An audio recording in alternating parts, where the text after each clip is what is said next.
So here I am. It's winter. I've just mowed the lawn.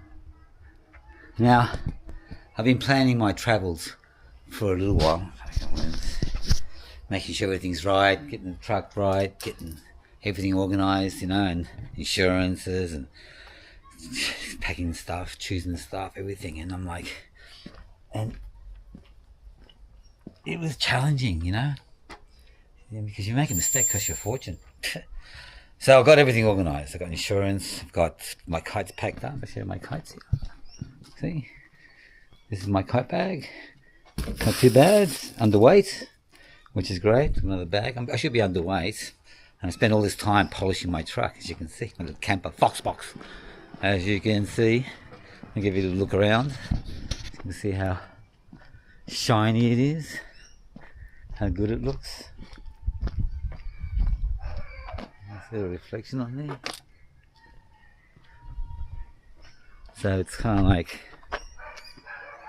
it's probably the best it's going to look for a while, really. But apparently from when you spend 3 weeks buffing it and cutting it back, just every day out here, it's just I'm traumatized. But now it's good. But now to keep it in this condition, apparently it's pretty easy. You just got to polish it every 3 or 6 months, and everything washes off pretty easily. Yeah. So, and inside, it's pretty cool. I got my table in. You can see it. So the good thing, it took a while to sort out this table because I thought you can just put the leg and slip it underneath and just drop the table down out of the way, but it doesn't work that way. Pythagoras theory, I think it is. Yeah, the same dance I do it. So what I've done is I've got a bit of wood and some dowel, and I put some dowel on it. So now you can drop the table, throw that underneath there, and you've got heaps more space, which is great. And I didn't have to make a hole. I used another hole. I mean, I could drill another hole, but I thought, well, it's there. Use that one. So yeah, so this is the unit.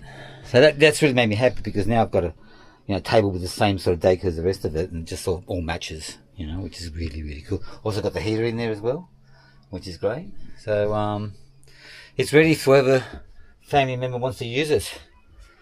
So that way when I'm old I can stay at their place. See, I'll lend you my motor home. I'm going to stay at your place. Anyway, so yeah, now like the whole thing was a bit like stressful. And one thing in the back of the head, and I said, when I booked the ticket, did I do it right? I was like, fuck, made a mistake. I said, no, but I paid the money, and I had no emails, no nothing from them, and I'm going, shit, so I could be planning all this and there's no ticket. It's happened before. But yeah, no, I just got an email now and the ticket's on. So I'm officially leaving tomorrow at 9 o'clock in the morning. So all I've got to do is get my luggage together, catch an Uber and get to the airport by about 6 o'clock, 7 o'clock.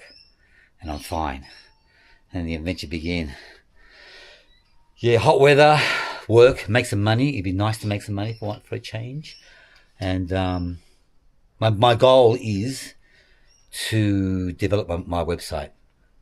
So I want to do stories and teaching methods and more about me. So my website, when I come back to Australia in October, my website be fully functional, fully, with products to sell, lessons, the whole lot. So it's ready as a business. And then come in and rock the city. So my plan is to hit the city really hard skating and about giving out pamphlets. Right? Call the media and tell the media there's something new in Australia. Come and have a look. They'll be interested. Get the media in, get a few stories in the media and newspapers, and then just like hit it hard. Just get it hard. Just hit it hard. We're going to do tours to Windy Wingdang down south, which is about an hour's drive.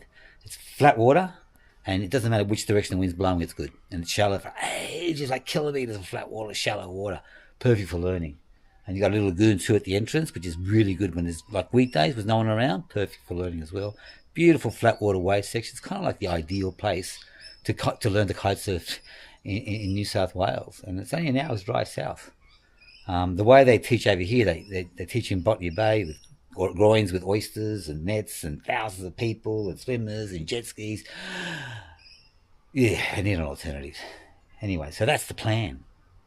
So I think I'm gonna get ready and go for a skate in the city on TV. So I'm working really hard getting ready. Just one last skate.